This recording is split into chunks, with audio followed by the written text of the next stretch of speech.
Okay, so going through the Mathematics and Numeracy, Unit 1, Intermediate Tier, November 2018.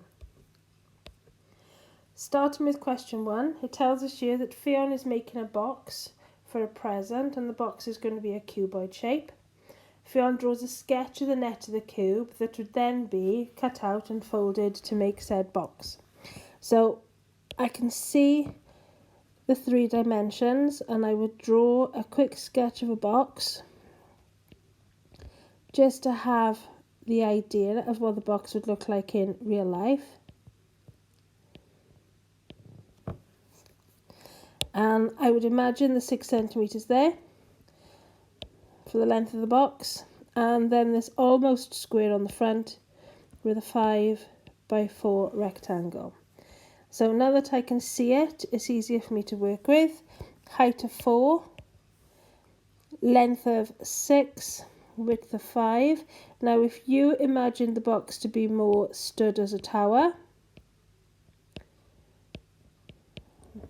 you'd have the same dimensions just in a different order, which is absolutely fine, it's no problem. Fiona's finished making the box. She cuts and sticks coloured string along each edge of the box, and it tells us here that it costs 3 pence for every 2 centimetres that she's going to use.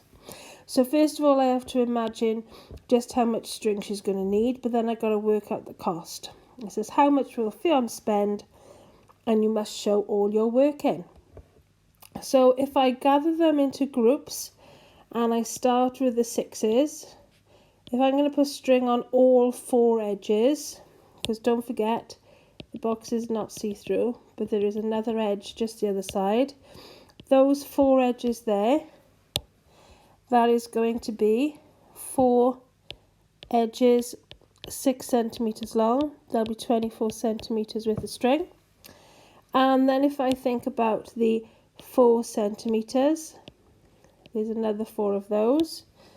So 4 edges, 4 centimetres long, that's 16 centimetres of string. And the last set would be the base and the top of the boxes, and they are 5 centimetres long, which would be 20 centimetres of string. Altogether,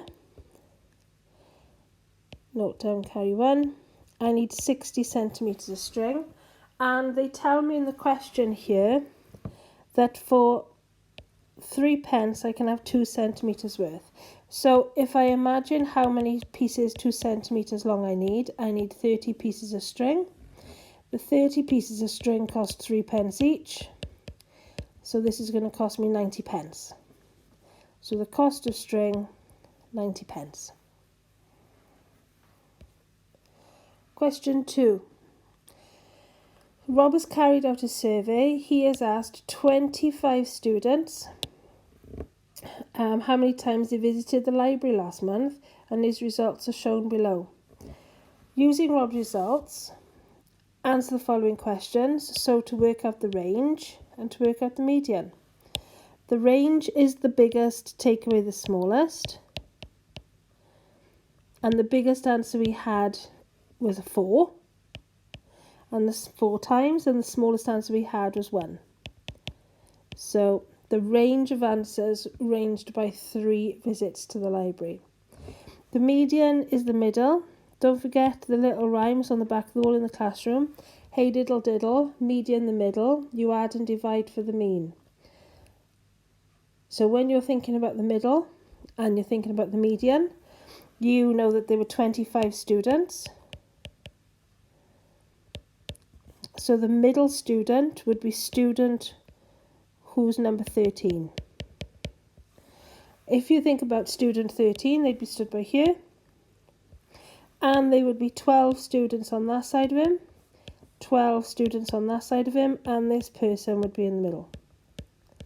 So, how many times did that middle person visit the library? So if I look through my tally marks, 1, 2, 3, 4, 5, 6, that's person 6, person 7, 8, 9, 10, 11, 12, and 13. Here's person 13. Person 13 visited the library 2 times. and he was then the last person. The next person would have visited 3 times.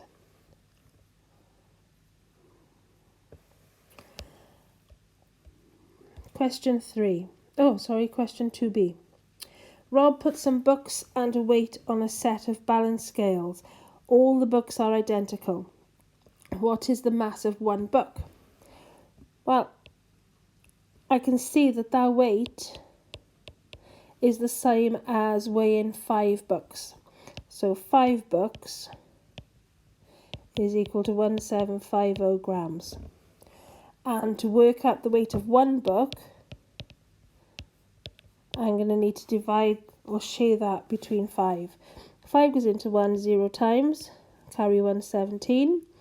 5 goes into 17 3 times. 3 5s are 15, so I've got 2 left over. 5 goes into 25 5 times, with nothing left over. 5 goes into 0 0 times. So one book weighs 350 grams. Rob balances some identical dictionaries this time, so different books.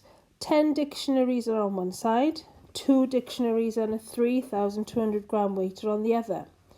Let the mass of one dictionary be X grams. So 10 dictionaries would be 10 X's. 2 dictionaries would be 2 X's. Use this information to create an equation in terms of X. So here's the weight of the 10 dictionaries, 10X. Here's the 2 dictionaries and the 3,200 grams. And we are told that they are weighed on a balance and they are equal to each other. So there's my equation because I've put them equal to each other. Part 2 says find the total mass of all 12 dictionaries. Well, first I need to work on the equation to find the mass of one dictionary. So if I write the equation down again, little bit of algebra, take off 2x, 8x is going to be worth 3,200, divide by 8. One dictionary, how many 8s in 32? 4. So one dictionary weighs 400 grams. But they didn't ask about one dictionary, they asked about all 12. So 12 dictionaries weighing 400 grams each would be 4,800 grams altogether. Question 3. So Trev Tiles sells boxes of small wall tiles. And it tells us here that they can come in boxes of 25, boxes of 40 or boxes of 100. Catherine is buying some tiles to cover all the walls in her bathroom, and which box offers better value for money? The best way to think of value for money is to think in a common denominator. So either work out the cost of one tile from each different box, or maybe work out the cost of 5 tiles, because 25 goes into 5 goes into 25, 5 goes into 40, 5 goes into 100. Or think about 100 tiles, because I could make each of these up and multiply them up to 100. The choice is yours. I'm going to work out the price of one tile. So price of one tile. So in the box of 25 tiles, I'm thinking I might actually put this in a table, because that way then I've got nice, clear, organised work. So in my little table, I'm going to have number of tiles, 25 from the one box, 40 from the other, 100 from the third. Price in another column, £7.50, £11.20 and £29. And I'm going to have price per tile. So if I want to work out the price per tile, I'm going to have to do 3 divisions. The first division is going to be £7.50 shared between 25 tiles. So how many 25s go into 7? None. How many 25s go into 75? 3. How many 25s go into 0? None. So for the 25 tiles, I can now see that I'm actually paying 30 pence per tile. So I'm going to put that in the table. For the second set, this is a box of 40 tiles. So if I'm going to do £11.20 divided into 40 equal amounts to work out one tile. How many 40s in 1? None. Carry 1 makes 11. How many 40s in 11? None. Carry the 11 and I got 112. How many 40s in 112? 40, 80, 120 would be 2. From 112, when I take out 80, I got 32 left over. How many 40s in 320 goes 8? 2 decimals, 2 decimals. This tells me that they cost 28 pence each. So they're cheaper. Now it's just to see if the 100 tiles for £29 are cheaper. Now this one I'm not going to do a long division for, because £29 divided by 100 is just all about place value. So I know by moving over 2 decimal places that that one is just 29p. So 29p. There's all my calculations. There's my little table of information. And it's easy to make my decision. I've shown all my working. Which box offers the best value for money? Well, the best value for money will be here, because they work out as 28 pence a tile. So at the bottom I'm going to put the box of 40 gives the best value for money at 28 pence per tile. Okay, this had an extra 2 marks for the OCW. So to gain those 2 marks, I needed to be ordered, I needed to be organised, I needed to communicate well, and I needed to make sure I included all my units. So I've got all my pence on my final answers here. I've got all my decimal places, I've got all my calculations, I've covered everything, and that would be a 6 mark question. Part B.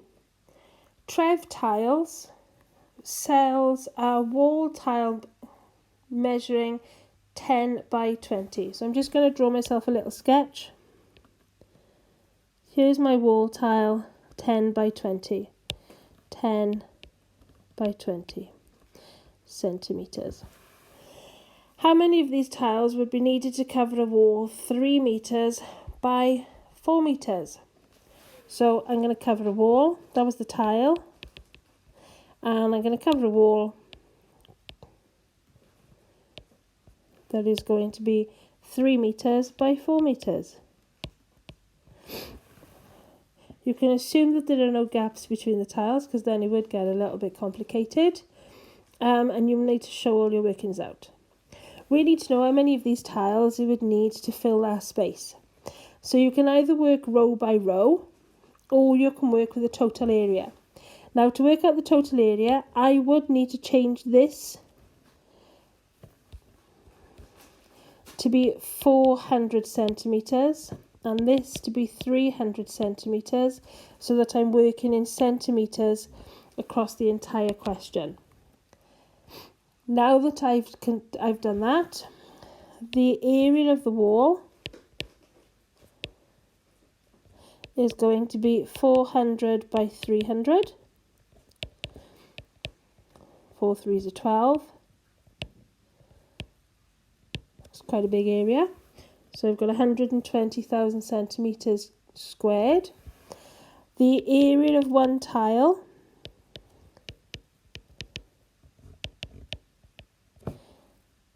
(200 centimetres squared). And to know how many tiles it's going to take to fill that wall, I just need to know how many 200s are there in a 120,000 centimetre square.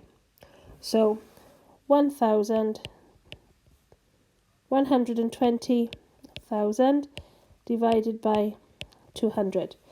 Don't forget, you can cancel zeros top and bottom.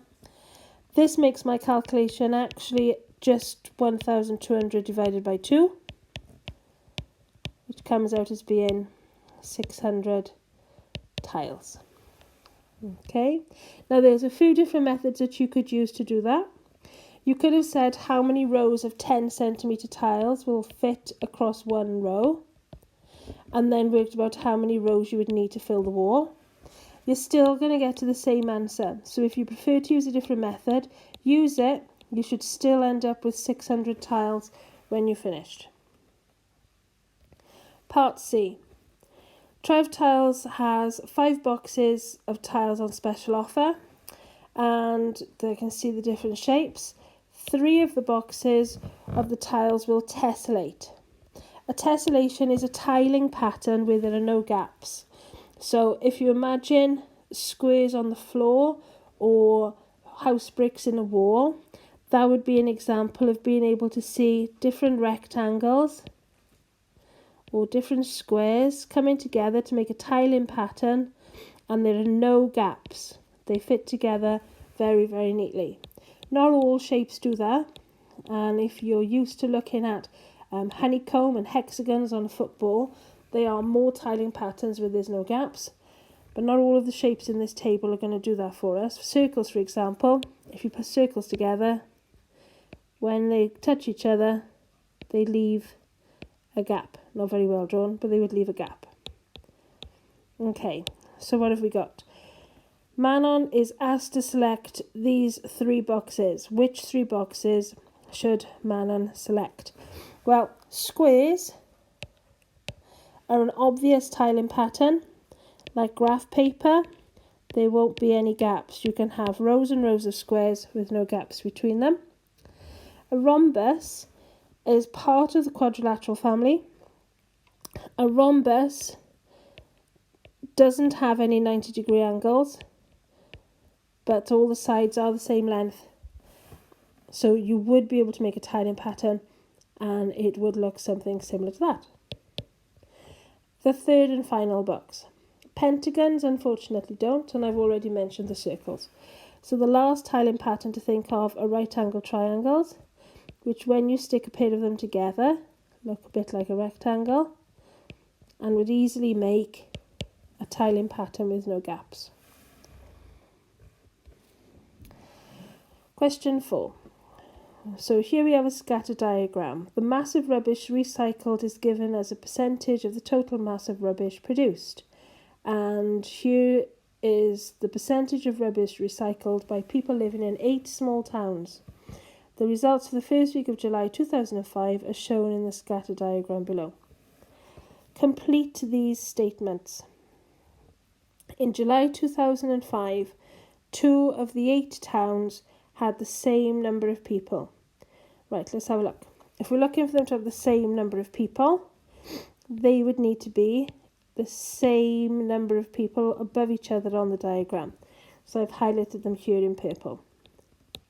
So in the first gaps, the percentage of rubbish recycled in those 2 towns were, they've both got 7,000 people in them, and they were, if I read across, this one comes across as being 10%, and the second one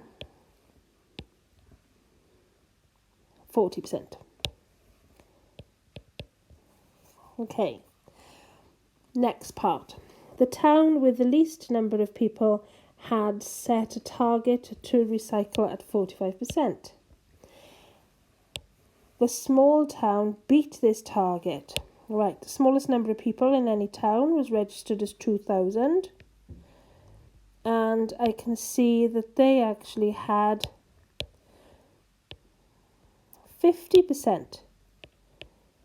So they did beat their target by 5% because their target was only 45. Part 2. Explain why it is not reasonable to use this data to estimate the percentage of rubbish for 9,000 people. Well, interestingly, and this doesn't happen very often, but as I look at that scatter diagram, I wouldn't be able to draw a line of best fit. There doesn't seem to be a connection or correlation between the number of people in the town and the amount of rubbish they've recycled. So my explanation up here will simply say no pattern, no relationship, or keyword, no correlation. No correlation between the number of people and the percentage of rubbish.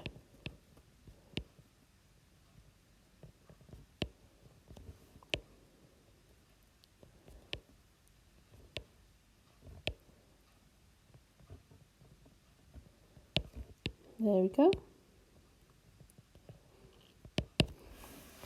Part B. In 2016, Meriford Town Council recorded the total mass of rubbish recycled. Of this mass, 130,230 tonnes was paper and cardboard. This amount of paper and cardboard was 1/4 of the total mass. Calculate the total mass of rubbish. So a little diagram, just to put that into perspective. Here's all of the rubbish. Here's the rubbish chopped in half and into quarters. And they are telling us that this 130,230 was only 1/4 of the overall rubbish. The total mass of rubbish would then need to be 4 times as much so that you could fill the entire diagram. So to work out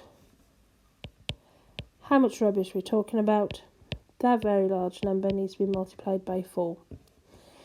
So 130,230 multiplied by 4. No 4s are nothing. 3 4s are 12, 2 don't carry 1. 2 4s are 8 and 1 makes 9.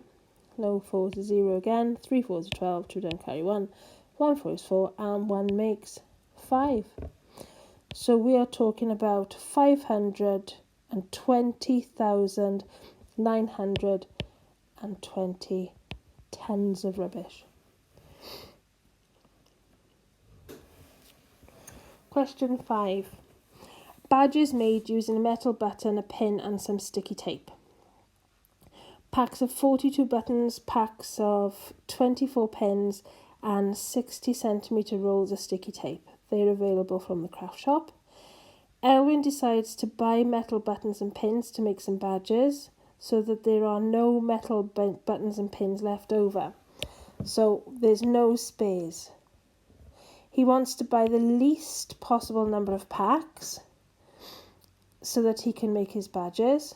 And it says, show that Elwyn should buy 4 packs of metal buttons and 7 bags of pins. The 4 packs of buttons, 1 pack would give him 42, 2 packs would give him 84, 3 packs would give him 126, and 4 packs would give him 168. Now, if there isn't going to be any left over, then we've got to have the same number of pins so that there aren't any spares. So they said we're going to need 7 bags of pins. So 1 bag is 24, 2 bags are 48, 3 bags would be 72, 4 bags would be 96, 5 bags would be 120, 6 bags would be 144, and 7 bags would be 168. So I've shown here that if he buys 4 bags of buttons and if he buys 7 bags of pins, he'll have exactly 168 of each, so that he won't have anything left over.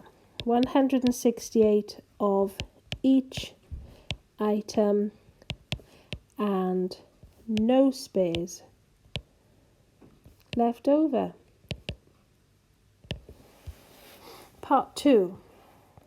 What is the maximum number of badges Elwyn can possibly make with four packs of buttons and 7 bags of pins? 168 badges. Just work that out. And he'd have nothing left over.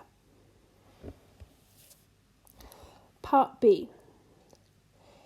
Each pin is stuck on a metal button approximately 2.5 centimetres using 2.5 centimetres of sticky tape. So we've got to buy sticky tape as well as buttons and pins. 3 different things. Elwyn plans to sell the badges to make a maximum profit. How many rolls of sticky tape should Elwyn buy? Okay, so we've just worked out that he is going to use 168 buttons and 168 pins. And it tells us here that for each pin to be stuck to the button will take 2.5 centimetres of sticky tape. So we're going to do this 2.5 centimetres of sticky tape 168 times.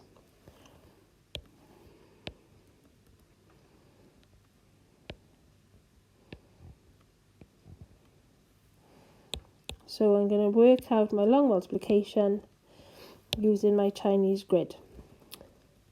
So I'm going to have 25 multiplied by 168 in my grid, and then I'll sort out the decimals later, because this is 2.5 centimetres, 2.5.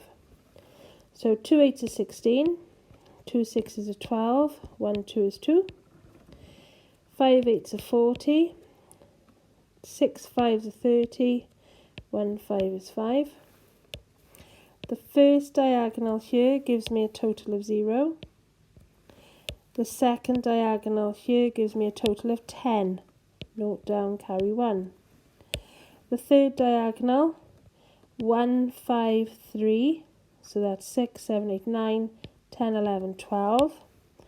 2 down, carry 1 again. 1, 0, 2 and 1. 4.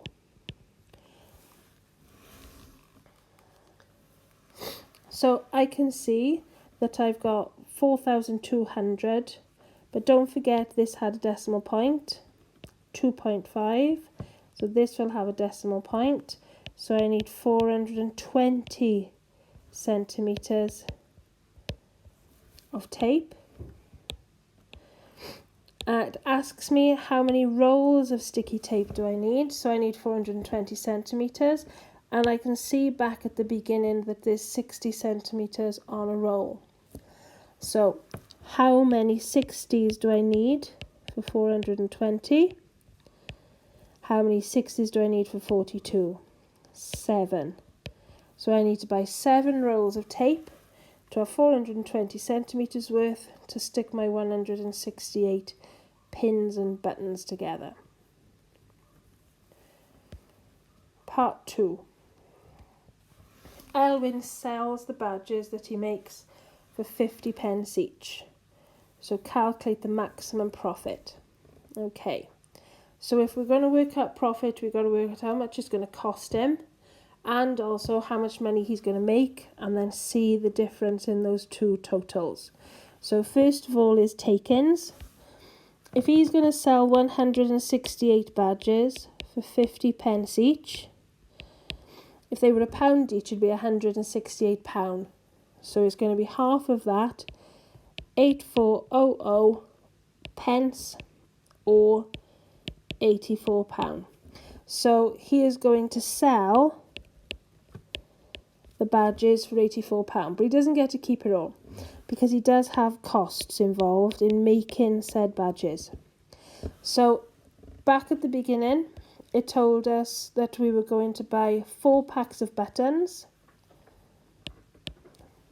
told us we were going to buy 7 bags of pins, and we just worked out in the last question we needed 7 rolls of tape. So we need 4 packs of buttons, £2.50 each, 7 packs of pins, £1.10 each, and 7 rolls of tape, 52p each. So the costs: 4 packs of buttons, £2.50 a pack, that's going to cost us £10. 7 packets of pins, £1.10 a pack, that's going to cost us £7.70. And then 7 rolls of tape, and they're 52p each. 7 rolls of tape, I'm going to have to do it over here, 52p each. 2 sevens are 14, carry 1, 7 fives are 35, and 1 makes 36. So that's going to cost me £3.64. 7 lots of 52p, £3.64. So to make the badges, I'm going to have to spend a total of £11.34,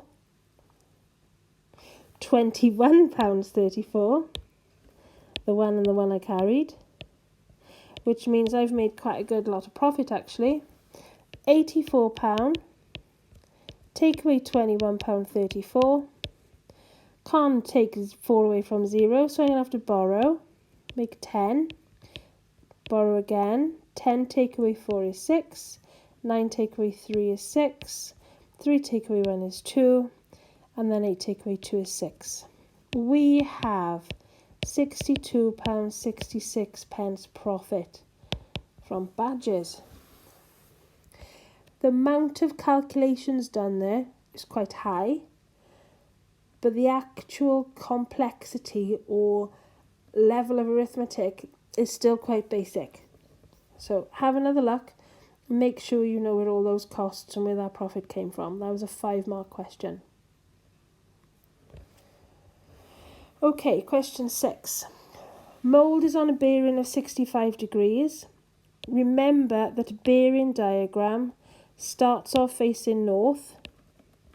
Mould would be over here, and that would be your 65 degrees. What is the bearing of roughing from mould? So if you were to turn around and travel all the way back, one sec. So if you were to turn around and travel all the way back, what would be your bearing?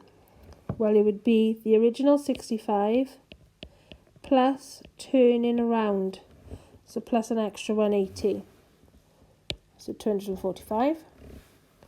Same type of diagram, rill. Rill this time is on a bearing of 330 degrees. So here's your 330 degrees. And here we are at Ruthven. From Ruthven. This time, if we want to turn around to go back, we only need to turn that much, which would be the same size as that part there. So this time, instead of adding on 180 degrees, that's the only part of the diagram I don't need. So I take it off. So 330 take away 180, 150. Part C. When is 1940 in Cardiff? Is 2340 in Dubai? What time is it in Dubai at 1:30 or 13:30? 1940 to 2040 is 1 hour. 2140 is 2 hours. 2240 is 3 hours. 2340. There's a 4-hour time difference between the time in Cardiff and the time in Dubai. So if we are changing, if we're changing from Cardiff to Dubai, we need an extra 4 hours, and if we were going the other way, we would have to take it back or take it off. So what's the time in Dubai when it is 1:30 in Cardiff? So if we were in Cardiff, we would need to add on an extra 4 hours. So from 1:30, 2:30, 3:30, 4:30, 5:30, because we've added on 4 hours. And what is the time in Cardiff when it is 2:10 in the morning in Dubai? Well, we're going to be going the other way. So we need to take off 4 hours. Takes us back below midnight. 2:10, 2:10, 1, 10 past midnight, 11, back down to 10:10.